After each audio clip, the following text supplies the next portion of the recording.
Bienvenue à tous, merci de votre fidélité à votre chaîne. Nous allons faire cette émission spéciale Ville de Kinshasa pour faire un point focus sur cette capitale de la République démocratique du Congo avec le numéro 1, c'est-à-dire le gouverneur de la ville de Kinshasa qui a fait les déplacements des studios, les tout premiers déplacements d'ailleurs. Très content de le recevoir, monsieur le gouverneur, bienvenue. Merci. André Kimbuta, gouverneur de la ville de Kinshasa. Depuis 2007, vous êtes à la tête de cette ville, capitale de la RDC, mais également province, parce que c'est une grande ville. On parle même de plus de 10 000 habitants dans cette ville de Kinshasa.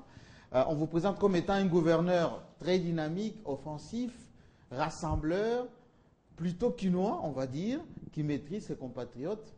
Mais vous-même, en titre personnel, comment vous prenez André Kimbuta?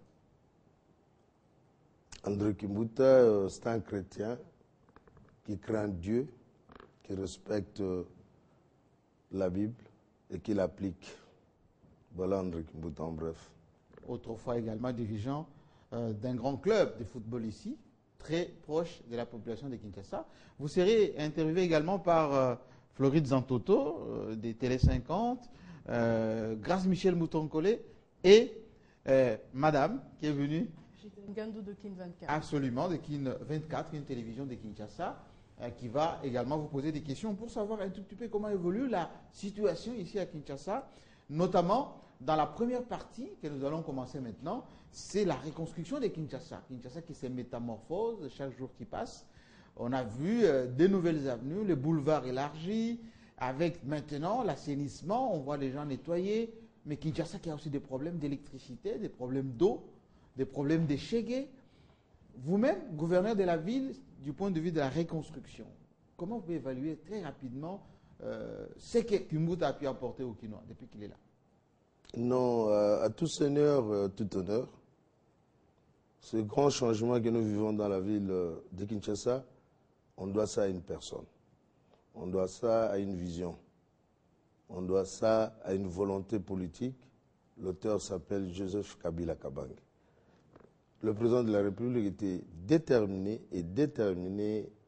à faire de cette mégapole une grande ville à l'instar d'autres villes du monde.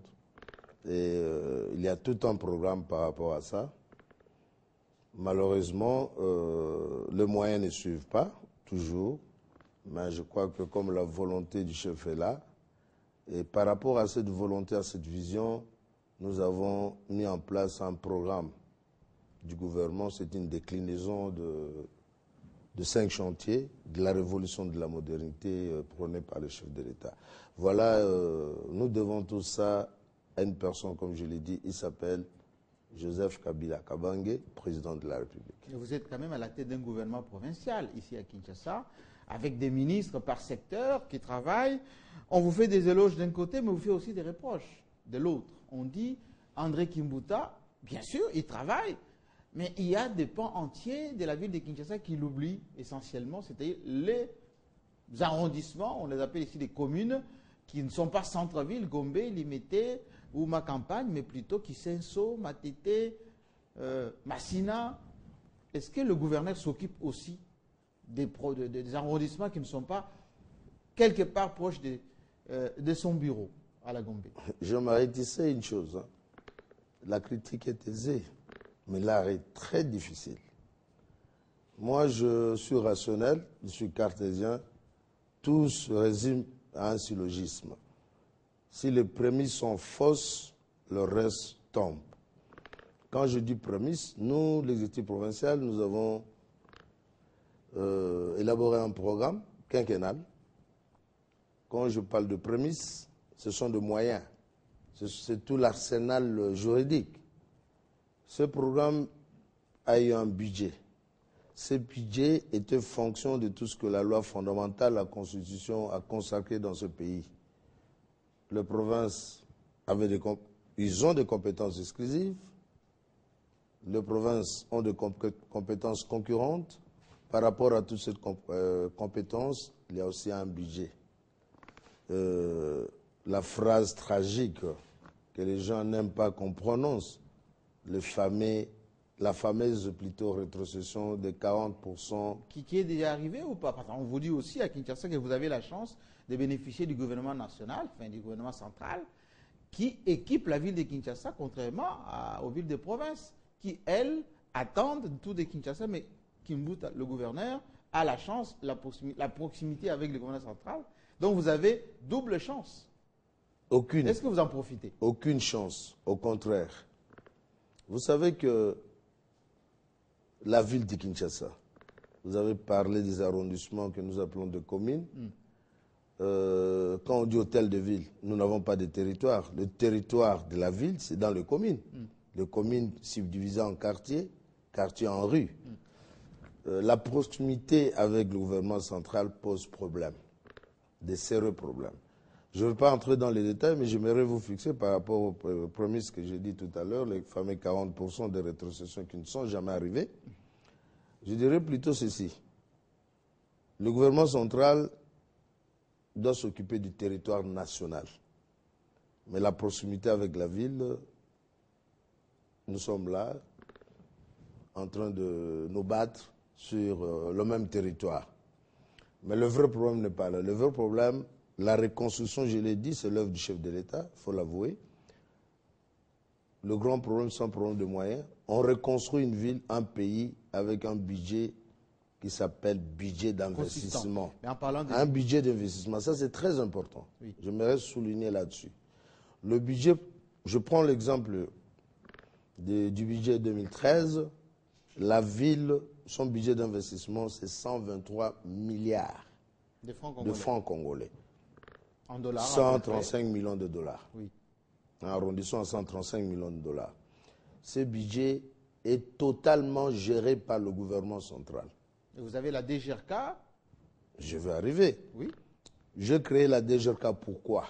Je me suis rendu compte avec 400 millions de francs congolais qu'on m'envoyait. En fait, c'était ça la rétrocession jusqu'en 2012. 400 millions, donc 440 000 dollars qu'on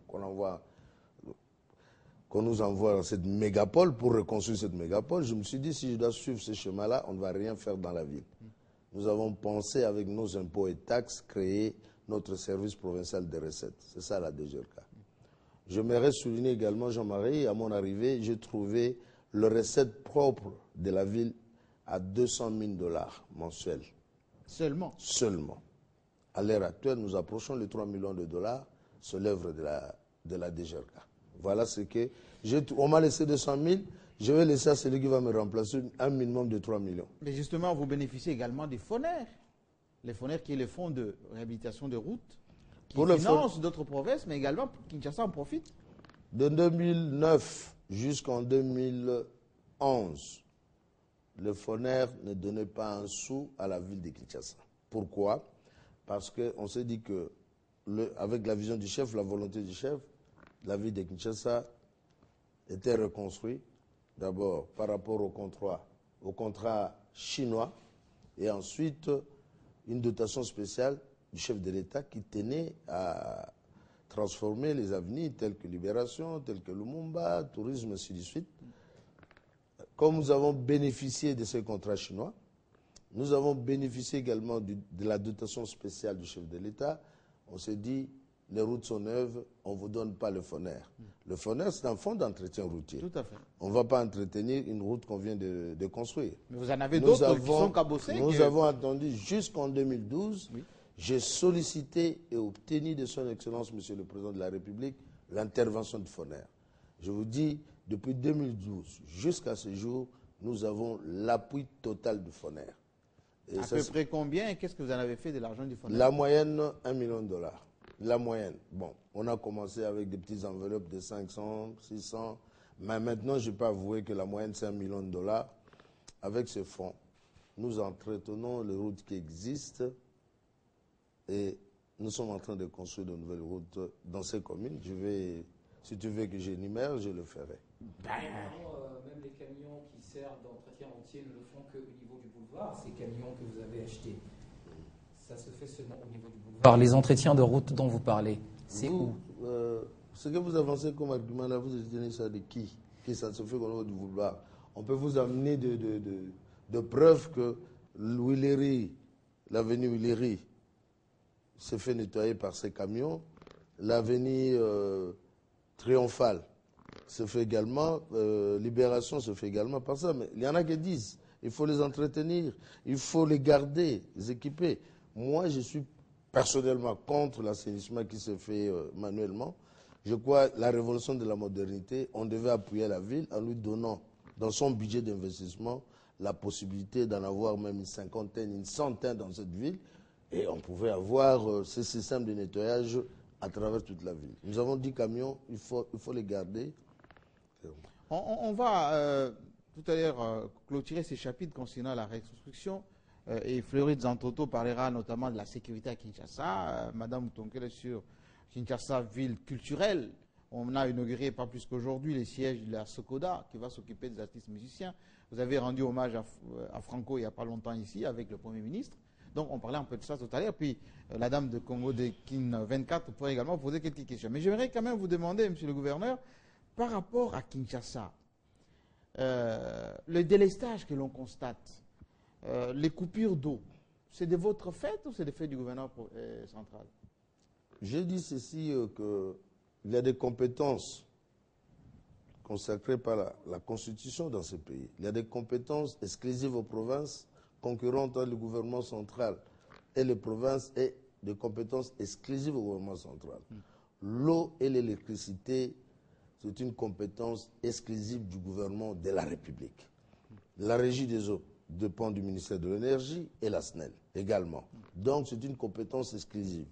Mais nous, dans notre programme, nous avons inséré ce qu'on appelle appui. On peut appuyer la SNEL, on peut appuyer la régie des eaux, et nous le faisons. La ville Haï, je l'ai vu tout à l'heure dans votre bureau, oui. Monsieur, comment il s'appelle? Angelo Parenti. Voilà, c'est lui qui a fourni, c'est auprès de lui que nous avons acheté 200 transformateurs au compte de la SNEL. Donc pour aider nos populations, nous arrivons à donner des transports, à donner des câbles à la SNEL. Pour notre population, nous arrivons également à appuyer la régie des eaux. On l'a fait avec Kanluka, on le fait avec Imbanseke. Mais ce n'est pas une compétence de la province, c'est une compétence exclusive du gouvernement central. Dernière question sur la reconstruction. Est-ce que vous êtes fier, André Kimbuta, de la manière dont la ville se transforme? Est-ce que la mentalité des Kinois suit aussi? Je suis content et mécontent. Content par rapport à ce qui est en train de se faire, à cette grande volonté du chef de l'État de transformer cette ville, à l'implication totale de l'exécutif provincial. Nous avons fait de grandes choses, parler de la reconstruction, peut-être qu'on parlera de l'aspect assainissement. Oui, c'est les sachets, je parle de mentalité, c'est ça. Il y a un sujet à ça. Oui. Bon, ça, on va en parler après alors. Sinon, j'allais vous dire ce que l'exécutif a réalisé dans ce domaine-là. Je suis mécontent par rapport à la mentalité des Kinois. Moi, je suis Kinois. Vous m'excuserez, ce n'est pas de la discrimination. Il y en a qui ne veulent pas, qui refusent cette intégration. Les Kinois, c'est un esprit. Les Kinois ne connaissent pas le village de son voisin, tribu de son voisin. Les Kinois, c'est un esprit, comme je disais là, c'est la gaieté, c'est la joie, pas de jalousie. Mais ce métissage culturel qui se fait maintenant. Il y a beaucoup de Baouta qui sont ici et qui ne pas les Baouta, veulent pas s'intégrer. Les gens qui refusent de s'intégrer, ces gens-là, d'autres se sont bien intégrés, mais ceux qui refusent créent un microclimat qui dérange. Cette mentalité qu'avaient les Kinois le matin de nettoyer sa parcelle, de nettoyer ses installations hygiéniques devant sa